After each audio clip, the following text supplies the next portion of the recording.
Les élections européennes sont celles qui, en France, obtiennent toujours le plus haut taux d'abstention. Est-ce que les Français ont raison de s'abstenir? Pour en parler, je suis aujourd'hui avec David Nadeau. Bonjour Et, David. et bonjour David, merci d'accepter cette semaine encore de jouer le jeu avec moi. Voilà, justement, on a pu voir depuis 1979 et ses premières élections directes du Parlement européen une abstention de plus en plus croissante jusqu'à quasiment tutoyer les 60% en 2014 et on s'approche. Quelles en sont les raisons d'après toi? Et voilà, peut-être je pose la question plus largement aux gens dans les commentaires. Est-ce que vous aussi, vous avez des explications? Pourquoi est-ce que parmi vous, certains ne sont pas allés voter? Est-ce que vous êtes suffisamment informés des enjeux? Enfin voilà, n'hésitez pas à le dire en commentaire. Mais bon, c'est toi l'invité, donc je te pose la question de but en blanc. Quelles sont les raisons d'après toi? Et est-ce qu'il y a une raison de se désintéresser de ces élections ou voilà, comment aborder cette question de l'abstention et du Hmm, désamour des Français et sûrement c'est le cas, après je ne me suis pas forcément intéressé aux autres pays, mais des autres Européens pour ces élections qui sont quand même d'enjeux européens. oui. Alors, on a tous des bonnes raisons de s'abstenir. Euh, ou de bonnes ou moins bonnes raisons. La principale des raisons, souvent, on le rencontre très facilement, c'est le manque d'informations, le manque de connaissances. De nombreux électeurs ne comprennent pas vraiment le rôle de cette institution. Les enjeux du Parlement européen leur sont totalement inconnus. Il faut dire aussi que les campagnes électorales ne les aident pas trop. C'est souvent beaucoup moins médiatisé que les élections nationales. Moins compréhensible aussi pour le grand public par rapport aux autres élections. Ensuite, je pense qu'il y a aussi une perception d'inefficacité. Certains estiment que le Parlement européen a très peu d'impact sur leur vie quotidienne. Ils estiment cela à tort, visiblement, quand même. Ou alors, ils estiment que c'est inefficace, bureaucratique. Puis il y a aussi ce côté d'éloignement. Bruxelles, c'est loin, c'est un autre pays. On ne sait pas s'il y fait beau. En tout cas, peut-être que comme chez nous, il pleut tout le temps. On ne sait pas. Euh, Puis il y a aussi, bien entendu, le désintérêt politique qui est croissant. Une partie de la population qui est généralement désintéressée par la politique, surtout quand c'est aussi éloigné d'elle.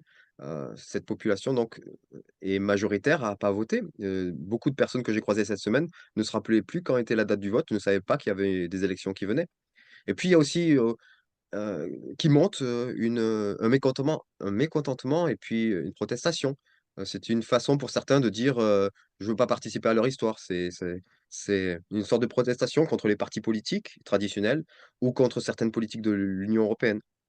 Et ce mécontentement, pour des conditions économiques, pour les conditions sociales ou politiques, peut pousser certains à rester à la maison ou, comme on le dit souvent, partir à la pêche ce jour-là. Ouais, pour ça, il faudrait quand même qu'il y ait une météo qui soit un peu plus clémente pour que ce soit un vrai argument, le côté partir à la pêche. Et, et qu'est-ce qui pourrait intéresser les gens, justement? Enfin, comment est-ce que, pour prendre la question plutôt, on va dire à l'envers, là on explique un peu le désintérêt, mais enfin, pourquoi est-ce que selon toi, enfin, est-ce qu'ils ont raison de s'abstenir en fait? Ou est-ce que, au contraire, c'est une élection importante et il faut qu'on comprenne l'enjeu et il faut se mobiliser et il faut élire bah, les députés européens qui vont représenter en fait les citoyens européens au Parlement. Oui, bien entendu, moi je crois qu'il faut vraiment aller voter parce que il faut prendre toutes les occasions de donner notre avis. Dans notre dernier entretien, j'ai pu dire comment je regrettais que nous ne vivions pas avec plus de démocratie. C'est pas parce qu'on n'est pas d'accord sur le fonctionnement démocratique ou on trouve qu'il manque de démocratie qu'il faut s'abstenir quand on nous en propose, quand on nous propose de donner notre avis. Et puis là, choisir une liste, c'est adhérer à un programme, même si c'est pour élire des députés européens qui n'ont aucun pouvoir. Non, aucun pouvoir, qu'est-ce que tu veux dire là? Il y a quand Bah, même, enfin, eh bien, il y en a fait, quand même du pouvoir dans le sens, ils vont agir, et ils vont légiférer sur quelque chose qui a de l'importance, qui peuvent. D'ailleurs, peut-être parfois on peut critiquer le pouvoir de l'Union européenne. Et comment tu peux dire que les députés n'ont pas de pouvoir? parce que en fait, je- c'est une analyse que je vous propose. De ce que je peux voir, ce sont les commissaires européens qui sont les seuls autorisés à proposer une loi. Les députés ne décident pas de l'ordre du jour, ils ne peuvent pas modifier les traités. Je vais prendre une image, une sorte de petite parabole pour être plus clair. À la place de la Commission européenne, imaginons une agence de voyage. Imaginons qu'il y ait des élections pour devenir délégué de voyage. Le délégué de voyage aurait pour objectif de représenter les voyageurs et de participer aux décisions. Alors, en tant que délégué de voyage, ces nouveaux élus auraient la possibilité de choisir si on part en bus ou en avion. Ils auraient le choix de quelles conditions. Est-ce qu'on met un peu plus de clim? Est-ce qu'on accélère ou est-ce qu'on ralentit? Mais le voyage en lui-même, il est déjà défini dans les traités dans les traités de fondation de l'agence de voyage. Imaginons que, à ces élections, pendant la campagne, pour être élu, ces délégués de voyage aient fait campagne pour changer la destination. Imaginons que les voyageurs ne souhaitent plus partir en Grèce, par exemple, mais qu'à la place, ils aient voté majoritairement pour changer de destination et désormais partir en Islande, pourquoi pas? À la place, il y fait peut-être meilleur. Et ils arrivent, à l'agence de voyage, ils disent: «Voilà, la démocratie a parlé, nous sommes les nouveaux délégués». Et on arrive à la centrale de voyage et on dit: «Bonne nouvelle, les Européens ont décidé, on va changer de direction, on va en Islande». C'est ça la démocratie. Que répondra le commissaire en chef de la grande commission européenne? Eh bien, il répondra certainement ce qu'a répondu Jean-Claude Juncker aux Grecs qui avaient massivement voté pour un projet de loi différent que celui prévu par les traités, excusez-moi. Il leur a répondu, ouvrez les guillemets, en janvier 2015, il ne peut y avoir de choix démocratique contre les traités européens. Et dans les propositions des listes candidates aux européennes, il y a plein de propositions qui ne sont pas compatibles. Alors, même si on va choisir ces listes-là, par exemple, eh bien, ils ne pourront pas, proposer des lois alternatives à celles qui leur sont imposées par la Commission européenne. Ils n'ont donc, en vrai, pas de pouvoir. Mais là, peut-être, je vais t'attaquer un peu ou te titiller. Euh, Vas-y. Est-ce que ça serait pas la même chose que dans des élections qui auraient lieu, par exemple, à l'échelle nationale en France, où, par exemple, il y a une nouvelle majorité à l'Assemblée nationale et qui décide de voter, par exemple, une loi qui ne serait pas constitutionnelle? Euh, est-ce qu'on ne serait pas dans le même cas de figure, dans le sens que finalement, les députés du Parlement européen, ils sont dans le cadre législatif, dans les lois, dans les normes qui sont les leurs, enfermés ou protégés, c'est selon. Est-ce que l'analogie ne pourrait pas être là? Oui, c'est une excellente, remarque et justement, la différence qu'il y a, c'est que les députés français ont la possibilité, une fois réunis en congrès, de participer à changer, la constitution. On l'a vu cette année, il y a une loi qui a été inscrite, dans la constitution, c'est les députés qui l'ont fait. Pas tout seuls, parce que c'est prévu, c'est organisé, mais les députés ont action et une possibilité de participer par le vote, au changement de la constitution, ce qui n'est pas le cas des députés européens.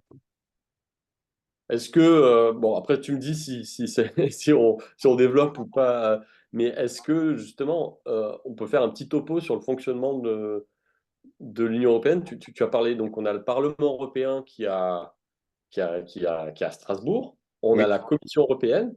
Quels oui. sont les autres, enfin, comment est-ce que ça fonctionne? Qui décide? Qui a vraiment le Ouais. pouvoir? Alors, je me doutais que tu allais me poser une question, donc je me suis imprimé, un mémo. Sur le processus législatif au Parlement européen. En fait, les propositions viennent, et sont soumises par la Commission européenne, qui a le monopole de l'initiative législative. Et cette Commission européenne, elle est faite, avec des personnes. Elle est composée de 27 commissaires, 1 par État membre et ils sont tous, choisis. Donc il y a vraiment par 1 par État. Par exemple, le commissaire français, c'est le commissaire Thierry Breton, qui est commissaire au marché intérieur et maintenant, je crois qu'il s'est ajouté un pouvoir, organisateur de marché d'armes, européen ou un truc comme ça. Heu, mais donc ce sont ces personnes-là qui sont des personnes non élues par le peuple, par aucun peuple d'ailleurs, qui décident quelles vont être les lois. Donc en fait, les députés peuvent voter une loi qui leur est présentée par des gens qui ne sont pas élus. Eux-mêmes ne peuvent pas être force de proposition. Ils peuvent participer à transformer cette loi. Je pourrais rentrer dans les détails, hein. Il y a 7 étapes différentes possibles, hem, mais on Mais leur c'est le cas propose aussi une d'un loi. Premier ministre en France. Le Premier ministre, il n'est pas forcément élu. Enfin, dans un gouvernement ou dans un. Sachant que Oui. le président de la Commission européenne, lui, il est élu par les députés du Parlement européen. Donc il y a quand même indirectement de la démocratie qui rentre en jeu. Et quand tu es candidat et que tu es seul candidat, est-ce que c'est normal d'être élu? C'est-à-dire qu'en fait, la liste, la liste des commissaires, d'abord, la liste des candidats aux élections européennes, c'est rare qu'il y en ait deux. Il y a, par exemple, la dernière fois, il y avait un seul candidat. Et puis ensuite, cette personne, cette présidente ou ce président de la Commission européenne va faire une sélection de 27 noms qui vont passer dans des commissions pour voir s'ils sont validés par tout le monde. Donc c'est assez long, assez compliqué. Et on va voter en une seule fois l'ensemble, c'est-à-dire qu'on les accepte tous ou on les refuse tous. Ouais. On peut dire qu'ils ont été élus par quelqu'un. Mais le choix est restreint. Donc ce sont ces personnes qui sont en fait choisies par les États qui décide de la grille de loi. Et donc, pour revenir à notre histoire du début, si on a des élus qui arrivent avec des propositions qui vont à l'encontre des traités, elles ne seront jamais, elles n'ont aucune chance même d'être présentées. Est-ce que justement, tu aurais, peut-être que tu voulais en parler plus tard, mais est-ce que tu aurais des exemples de, de propositions qui n'entreraient pas dans les traités ou qui pourraient être retoquées, justement, car Ouais. Eh bien, oui, je peux vous en citer là, par exemple, je suis en train de travailler sur les prochaines élections. Et là, par exemple, ce matin, j'ai regardé les propositions hétérodoxes, on va dire, dans le domaine agricole, par exemple. Et j'ai regardé les propositions qui allaient à l'encontre des traités. Et il y en a plein. Je ne vous dirai pas quelles sont les parties, c'est pas important pour aujourd'hui, mais juste, par exemple, euh, il y a une liste qui propose de nationaliser les grandes exploitations agricoles pour les mettre sous le contrôle des travailleurs. Bon, ben, c'est incompatible avec les traités de la libre concurrence, qui interdisent en plus les nationalisations et créent des distorsions de marché. Un autre, ça serait une autre proposition d'une autre liste, fermer les marchés agricoles européens aux importations extérieures pour protéger les agriculteurs locaux. Et ben ça va à l'encontre des traités européens sur les règles du marché unique et les règles sur les barrières commerciales. Un autre propose de sortir de la politique agricole commune et d'instaurer des subventions nationales. Eh bien, ça, c'est interdit par les traités parce que la PAC est un pilier de l'Union européenne. J'en ai toute une liste comme ça, juste sur le domaine agricole, de propositions qui peuvent être intéressantes ou pas. Ça, c'est une autre question. Mais en tout cas, même si on en choisissait une et on votait massivement pour, comme elle va à l'encontre des traités, elle ne sera jamais réalisée. donc en fait, si je comprends, si je comprends bien en tout cas ton point de vue, peut-être que ça rejoint aussi des arguments aussi des gens qui sont, j'allais dire, peut-être euro-BA ou largement pro-européens, qui disent en gros, l'Union européenne, c'est soit tu prends tout le package, Mhm. soit tu t'en vas. Oui. Il y a pas de choix de demi-mesure, de compromis. Et c'est comme a fait le Royaume-Uni avec le Brexit. Mhm. Finalement, on part et il faut tout renégocier, tous les traités.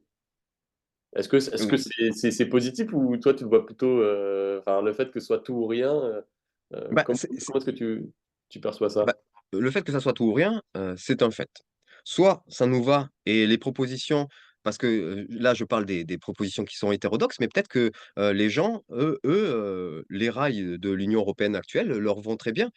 Ce qui compte, c'est de pouvoir utiliser ces élections pour dire, en fait, j'ai envie de dire, euh, on peut utiliser ces élections pour ce qu'elles n'ont, pour quelque chose auquel elles n'ont pas été prévues. C'est-à-dire, un grand sondage de quelle Union européenne nous voulons et quelle politique nationale nous voulons. Par exemple, euh,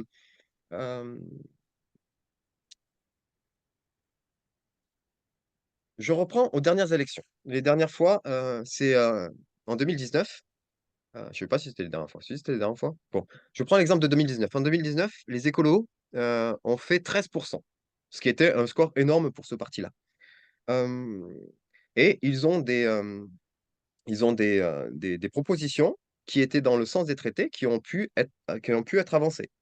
Par exemple, tout ce qui est par rapport à l'énergie pour le futur, tout ce qui est sur la multiplication des éoliennes, des énergies alternatives, a pu être mis en œuvre parce que c'était compatible avec les traités. Mais dans le même temps, cette liste avait, par exemple, eu la mise en place d'une taxe carbone aux frontières de l'Union européenne. Heu, ça, ça allait à l'encontre des traités. Ou alors ils proposaient aussi une banque, européenne pour le climat, ça allait à l'encontre des traités. Donc les propositions qui allaient dans le sens des traités ont pu être mises en place, pas les autres. Mais ça a aussi eu un impact sur la politique nationale.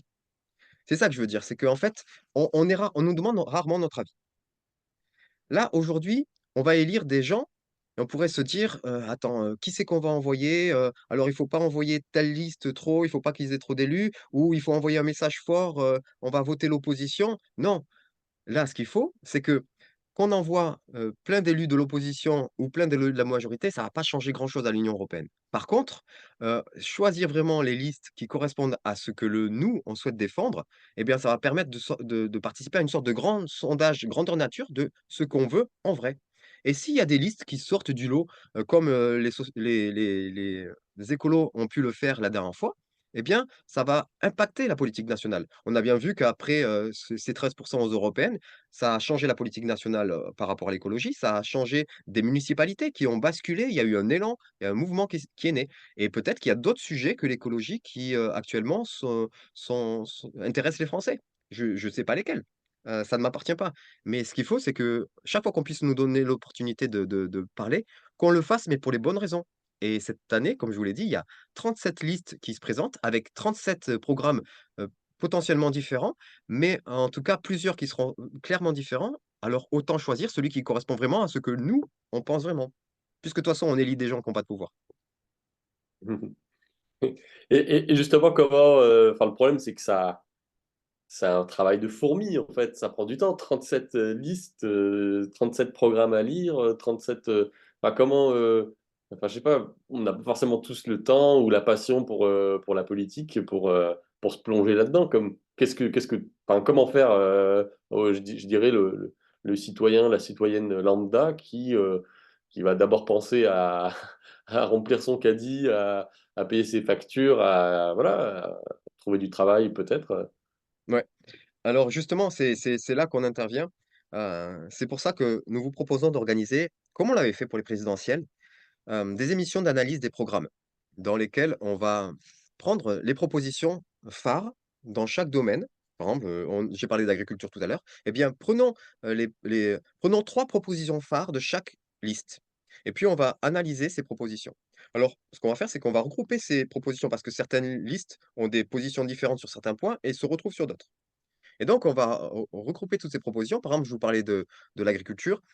Si on prend 3 propositions de la trentaine de listes qui sont candidates et qu'on les regroupe en celles qui se ressemblent, on a 16 propositions différentes phares. Eh bien, prenons ces propositions différentes et avec des témoins ou des experts du sujet, un agriculteur, quelqu'un qui est, dans un parti, pas dans un parti politique, mais dans un syndicat agricole. Analysons, ces propositions sans en mettant de côté les listes candidates. Elles ne nous intéressent pas dans un premier temps. Mais on va juste se noter sur le coin d'une table, la première proposition, elle me plaisait et elle était proposée par la liste 1, la liste 4 et la liste 8. Alors je me note 1, 4, 8, ça m'intéresse. Et puis, toute la soirée comme ça, on va analyser, ces programmes et puis à la fin, vous pourrez faire le total et vous rendre compte que vous êtes, peut-être, très proche sur ces sujets-là, uniquement, de la liste 4.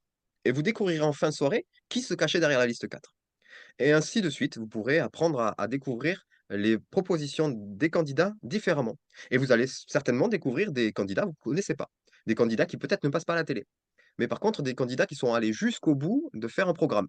Je vous ai dit qu'il y avait 37 listes candidates. Hem, J'arrive à trouver à chaque fois, à peu près sur 28 listes des programmes. Certaines n'ont pas de programme, tant pis pour elles. Je n c'est une, candidature, heu, je sais pas, de témoignage ou peut-être que les programmes vont arriver. Mais en attendant, le problème, c'est qu'aujourd'hui, si vous allumez la télé, il y a une dizaine de listes candidates.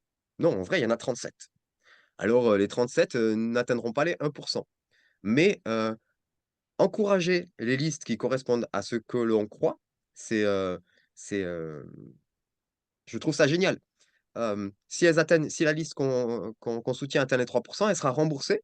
Donc elle fera, ben, elle va avoir quelques subsides qui vont lui permettre de continuer son action, d'être reconnue, donc d'être invitée à la télé, parce que vous êtes invité à la télé que si on vote pour vous. Mais après, pour qu'on vote pour vous, il faut que vous soyez invité à la télé. Donc, il y a un petit jeu comme ça, et les européennes peuvent servir à ça. Puisqu'elles ne servent pas à défendre clairement ce qu'on veut à l'Union européenne, au moins elles peuvent servir à défendre nos idées. Et puis, vous savez, il y a des gens qui veulent que vous votiez comme eux. Et en fait, avec ces émissions, ce qu'on vous propose, c'est, si je paraphraserai, la phrase qui n'est pas de Voltaire, mais qui lui est attribuée de: «Je ne suis pas forcément d'accord avec, ceux pour qui tu votes, mais je me battrai pour que tu puisses voter en conscience, en sachant pour qui tu votes et en sachant pour quel, programme tu votes». Donc c'est ce projet qu'on est en train de travailler avec quelques amis, pour préparer, 5 ou 6 émissions thématiques sur différents projets pour voir un petit peu tout ça et que vous puissiez, vous, choisir quelles sont les listes qui correspondent à ce que vous, vous croyez être juste pour l'Union européenne et pour la France. Et du coup, concrètement, comment on fait pour être tenu au courant de la sortie de ces émissions? Comment est-ce qu'il faut s'inscrire quelque part? Est-ce que voilà, enfin, est-ce qu'il y a un moyen de pas louper et d'avoir un peu ces éléments, bah, participer à cet exercice et être un peu mieux informé? Alors, pour ceux qui sont déjà qui ont l'habitude de recevoir, 1 fois par mois notre mail de nouvelles, eh bien, vous aurez toutes les informations qui arriveront rapidement dans votre boîte mail. Si vous n'êtes pas encore, membre de cette liste de diffusion, eh bien, vous trouvez en description de cette vidéo un petit formulaire pour pouvoir juste vous inscrire. C'est gratuit et vous recevrez, les informations sur les 5 ou 6 émissions que nous prévoyons et ensuite, vous recevrez aussi, le résumé. Enfin, pas forcément le résumé, mais une fiche qui vous permettra que vous pourrez réimprimer et vous pourrez voir les propositions qui ont été analysées et à quelle liste elles appartenaient. Vous aurez un petit document qui vous permettra comme ça, ben, voilà, vous pourrez le poser sur le coin de la table et puis à la fin des 6 émissions, on n'aura pas tout vu. Mais, en termes d'énergie et d'environnement, en termes d'agriculture, en termes d'économie, en termes de gouvernance européenne, en termes de, sécurité extérieure et cetera, bah, ces sujets-là auront été abordés et vous saurez quelles sont, sur ces sujets-là, les listes qui sont compatibles avec ce que vous pensez être bien. Eh ben, merci David et merci à vous de nous avoir écoutés. Ben, n'hésitez pas à réagir dans les commentaires, à dire s'il y a des choses qui vous seront surprises, si vous avez été interloqué, peut-être choqué. En tout cas, n'hésitez pas et bah, je pense que David, tu te feras un plaisir de répondre à chacun. Et bah, en attendant, moi, je vous remercie encore et je vous souhaite une très bonne fin de journée. Bonne fin de journée, au revoir. Au revoir.